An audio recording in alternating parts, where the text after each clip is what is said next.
To start, Violet Evergarden the series is one of my favorite anime to date. While I go on and on about Yuri on Ice, Black Butler, JoJo's, and any other pretty boy anime, Violet Evergarden seriously keeps a tight hold of my heart. The story and learning of what love is, I think anyone can find beauty in a story like that. Yet for as much praise as I give Violet Evergarden and the brilliant animators at Kyoto Animation, there's a glaring flaw this beautiful series has, and it's honestly its finale. Stick around and pretty much hear me talk about Violet Evergarden, the movie. Bit of a disclaimer though, I can't show clips because the video gets blocked worldwide due to copyright, so sorry about that guys. For everyone who needs to catch up on the plot, Violet Evergarden is the story of a child with killing capabilities who is found by Dietfried Bougainvillea, who gave her to his brother Gilbert Bougainvillea as a tool to win the war in their fictional country of Leiden, which is based off California by the way. I just wanted to mention that because it's pretty cool. Gilbert raises Violet as a fatherly figure. He teaches her to read, write, and talk. At the end of the war, Gilbert is fatally injured and Violet loses both of her arms. Before passing out from blood loss, Gilbert tells Violet he loves her, which is something she doesn't understand. Waking up in the hospital, Violet has prosthetic hands, and it's hidden from her for many episodes that Gilbert is actually dead. She decides to work as an auto memories doll, a young woman who writes for people who are physically or mentally incapable of writing letters, so she can finally learn what I love you means. Now, the original series, to me, makes Gilbert's proclamation of love to be ambiguous. He could have meant it romantically for all the weirdos out there who love the raising my wife genre, or people like me who saw it as platonic because, the man literally raises her. Anything more and I have to ring the alarms here, folks. The thing that helps support the fact that it leans towards platonic is that, aside from maybe 2 or 3 instances, Violet mostly meets people who have platonic love for someone. Love for their brother, mother, daughter, sister, and more. Yes, there was that pedo shit with the princess, but I'll let it slide for now, solely because it was one weird episode in an otherwise amazing series. Anyway, we also see Violet learning grief. As this series is set at the end of a war, we see a lot of people lost a lot of family during the war. This is meant to help Violet learn the process of grief to know that Gilbert is gone.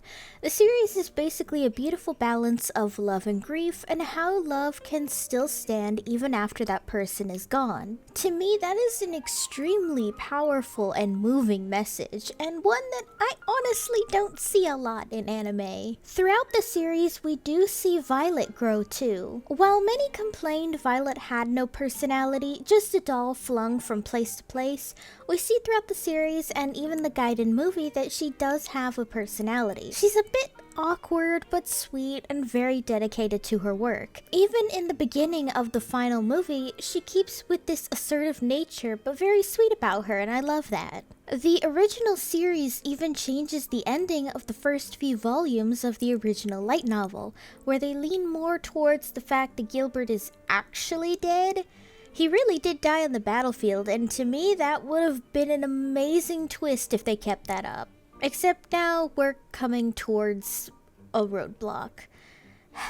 Here it is, lads, ladies, and non-binary buddies. The movie, which serves as the finale to the original series, brings Gilbert back.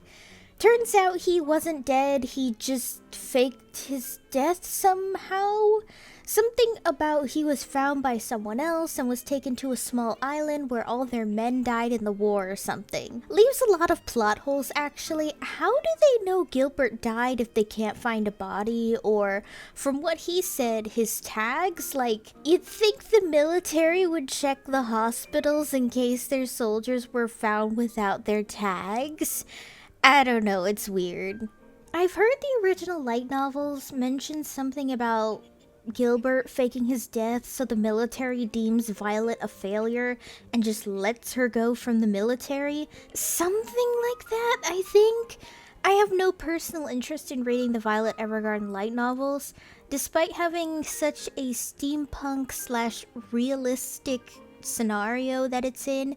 There's apparently a demigoddess character, and that's just a little too ridiculous for a series like this. So yeah, so the movie basically ends with Violet abandoning everyone to have a romantic relationship with Gilbert, and she goes backwards in character development because now she's back to where all she can think and say is Gilbert instead of moving on the way he wanted her to. Now, don't get me wrong, aside from the romance with Gilbert and bringing Gilbert back in the first place, this movie is fucking gorgeous and had me nearly crying in quite a few places. First of all, for starting the damn movie in episode 10, which is one of the episodes that made me a sobbing mess. Second was that boy dying. Literally, that entire scene had me nearly choking in an attempt to hold back my tears because fuck, that was rough.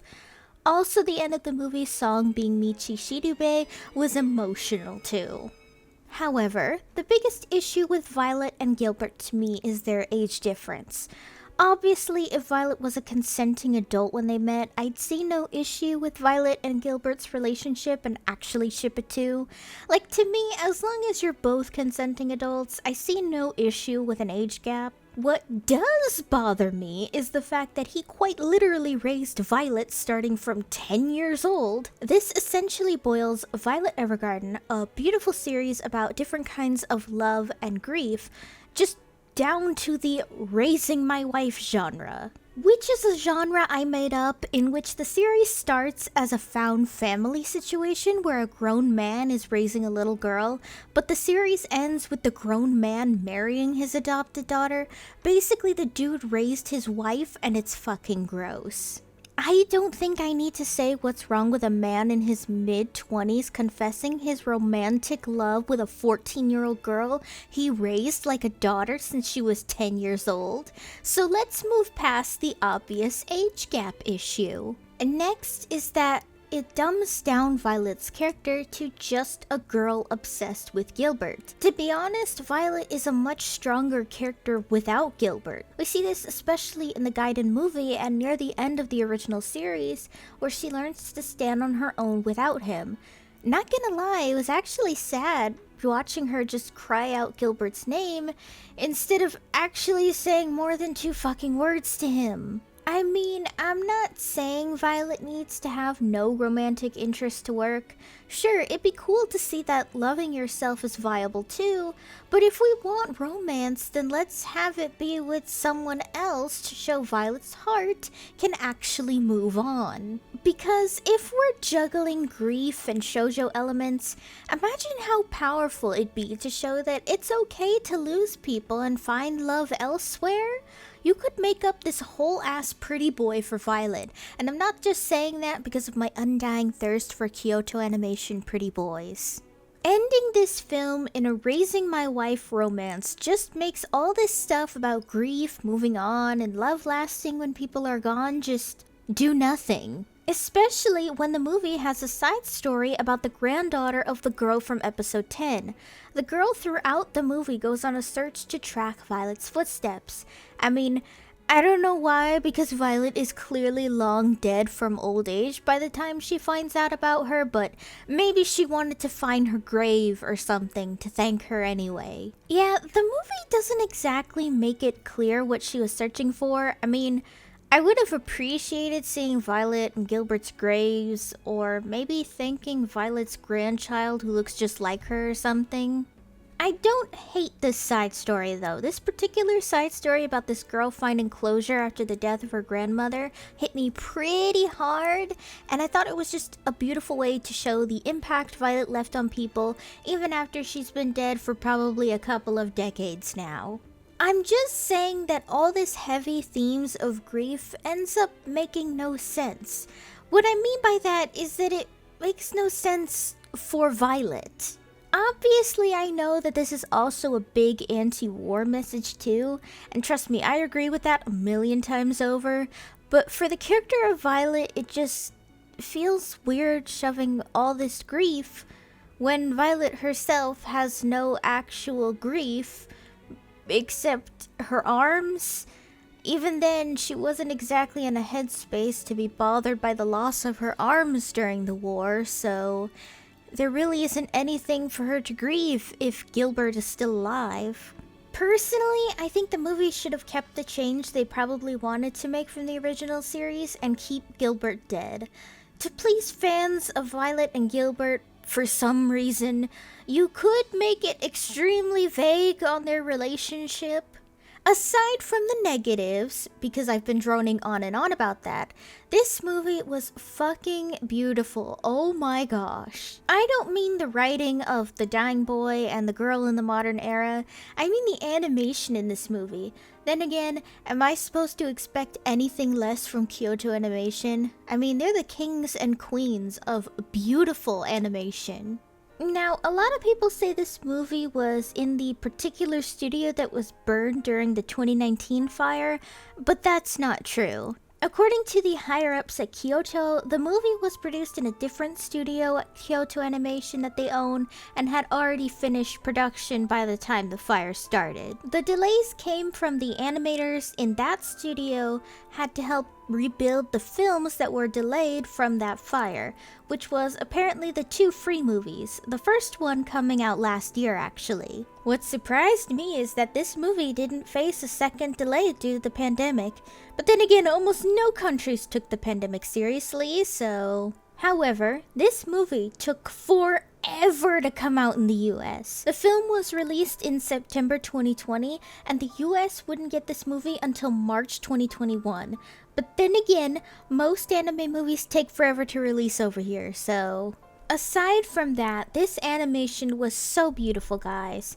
From the detail in Violet's mechanical arms to the sparkling eyes, seriously, the eyes in this anime are just beautiful. They all look like really shiny gems, and the coloring in this movie is just damn amazing. The coloring for this movie is a lot of blue colors and sunset colors, because Violet and Gilbert share a similar color scheme.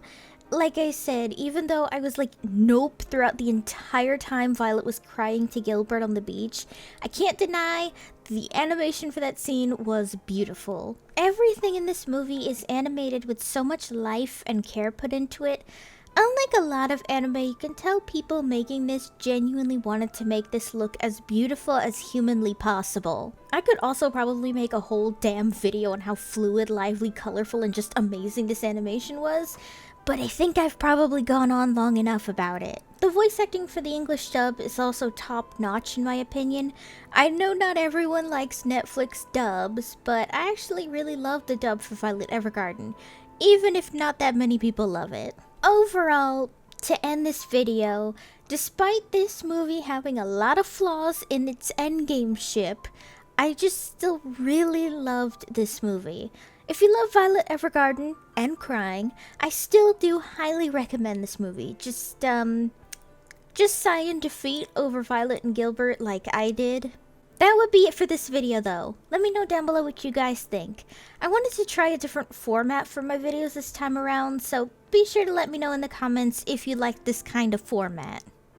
Hey guys, thanks for watching! If you liked the video, be sure to give it a thumbs up and consider subscribing if you're new. If any of you would like to help support my channel in any possible way, my Ko-fi page is down below in the description, along with all of my social media. For any subscribers, new or old, who'd like to help with video ideas, or maybe just want to talk about anime or something, I have a fan server linked down below. See you next time!